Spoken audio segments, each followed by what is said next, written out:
So how can your organization take advantage of Geospatial 2.0? Geospatial 2.0 is all about the evolution of geospatial technology. It's a data and technology conversation and advances in those worlds. I talk a lot about what folks are doing. I update people on the news, but how does your organization move from a 1.0 perspective? Maybe you're working in pure 2D GIS, maybe you're selling data. How do you move into the 2.0 world and help grow your business? That's going to be the goal of my next 3 talks that I'm going to do this week. And I've defined, when I work with customers, really 3 phases to that journey. Today, I'm going to cover the first phase, which I call discovery. So phase 1 of discovery. What do we mean by discovery?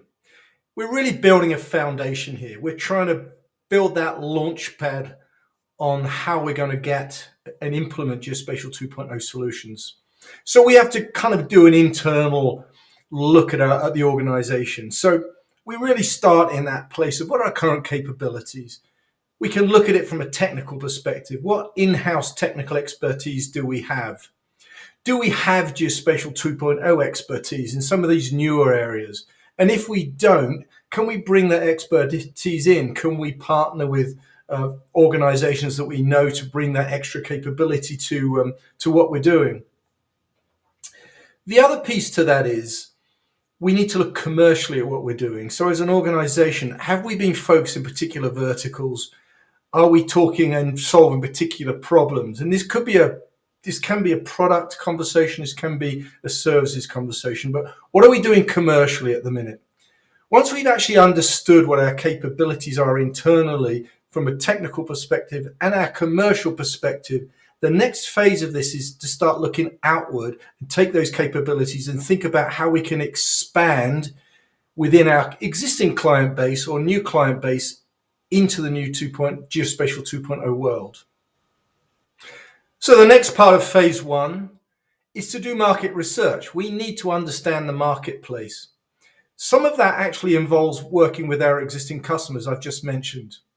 Are there opportunities to grow from the current solution set that we provide to something wider? Again, from a Geospatial 2.0 perspective, can we broaden the solutions we've got within our existing customers? Or do we need to look further afield and look at new customers and where some of those opportunities are? So it's really opportunity discovery and targeting that this second part of phase 1 is really focused on, and understanding the marketplace. And that involves research. Now, if we think we've isolated some areas and some verticals we think we should be going after, we need to look at competition. Now, I'll bring up a term that's used by Geoffrey Moore in his book, Crossing the Chasm. We need to define beachheads. And beachheads in Geoffrey Moore's cases is these uncontestable beaches, using the D-Day analogy that he uses, that we can win. So yes, we may have come up with some ideas around the verticals we should be going after and potentially the problems that are in those verticals. We need to look at if anybody else is there doing that kind of work. If they are, there may be better beachheads that we should be targeting. We also need to be looking, as we narrow this, at the customer profile. Who are we really targeting here? Who are the individuals we should be talking to about this expanded world that we're talking about? And in some cases in this phase 1 stage, we begin those conversations with those folks. We do start to explore with them their world. We want to see the world through their eyes.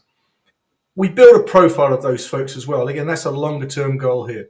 So that's the sort of second piece of our phase 1 work. And then the final part of this phase 1 work is we really need to take this back within the organization. So we need to get stakeholders internally to agree on the path that we're following.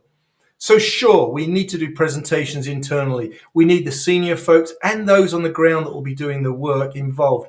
In fact, for those folks that we will be leveraging within the organization to build this out, we actually need to kind of have this loose group of people that we think we'll be using to evolve this exploration into the Geospatial 2.0 world. So getting internal buy-in is enormously important. So that's phase 1. Those are the 3 parts of phase 1. I'll do 2 more talks on this as I evolve this and get us to a point where we can actually arrive at a winnable solution within this expanded world. If you're interested in Geospatial 2.0, I've got a newsletter. I'll link to it from this video.